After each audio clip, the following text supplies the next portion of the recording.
দেশের বৃহত্তম ব্যাংক ইসলামী ব্যাংক বাংলাদেশ পিএলসির উপর সরকারের অযাচিত হস্তক্ষেপের তীব্র নিন্দা ও প্রতিবাদ জানিয়েছে বাংলাদেশ জামাতে ইসলামী। সোমবার গণমাধ্যমে পাঠানো বিবৃতিতে দলটির সেক্রেটারি জেনারেল মিয়া গোলাম পরোয়ার এই প্রতিবাদ জানান। বিবৃতিতে তিনি বলেন, আমরা উদ্বেগের সাথে লক্ষ্য করছি সরকার একের পর এক হঠকারী সিদ্ধান্ত গ্রহণ করে দেশের ব্যাংক ব্যবস্থা তথা আর্থিক খাতকে ঝুঁকির মধ্যে নিক্ষেপ করছে। তিনি বলেন, রোববার 24 মে ইসলামী ব্যাংকের এমডিকে পদত্যাগে বাধ্য করা হয়েছে।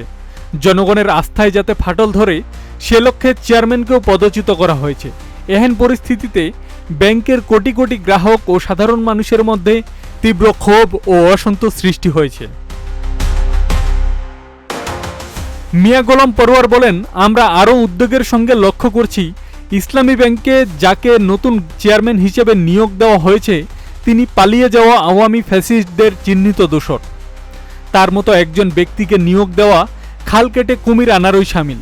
তিনি আরও বলেন, ব্যাংকিং খাতের 2.5 লক্ষ কোটি টাকা লুটপাটকারীদের বিরুদ্ধে কার্যকর কোনো ব্যবস্থা না নিয়ে বরং তাদেরকে ধরাছোঁয়ার বাইরে রেখে লুণ্ঠনের পথ প্রশস্ত করার জন্যই 24-এর গণঅভ্যুত্থানের পরে ক্ষমতাচ্যুত বাংলাদেশ ব্যাংকের একজন সাবেক ডেপুটি গভর্নরকে ইসলামী ব্যাংকের চেয়ারম্যান হিসেবে নিয়োগ দেওয়া হয়েছে।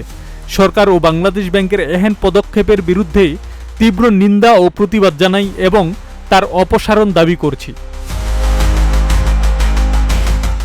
জামাত সেক্রেটারি জেনারেল বলেন, দেশের আর্থিক খাতে শৃঙ্খলা ফিরিয়ে আনার লক্ষ্যে বাংলাদেশ ব্যাংকের অযোগ্য ও দলদাস গভর্নরকে অপসারণ, লুণ্ঠিত অর্থ ফেরত আনা এবং কোনো একজন যোগ্য ও সৎ লোককে চেয়ারম্যান করে যোগ্য, মেধাবী, সৎ ও ইসলামী ব্যাংকিংয়ে অভিজ্ঞতা সম্পন্ন লোকদের সমন্বয়ে ইসলামী ব্যাংকের বোর্ডকে পুনর্গঠন করতে হবে।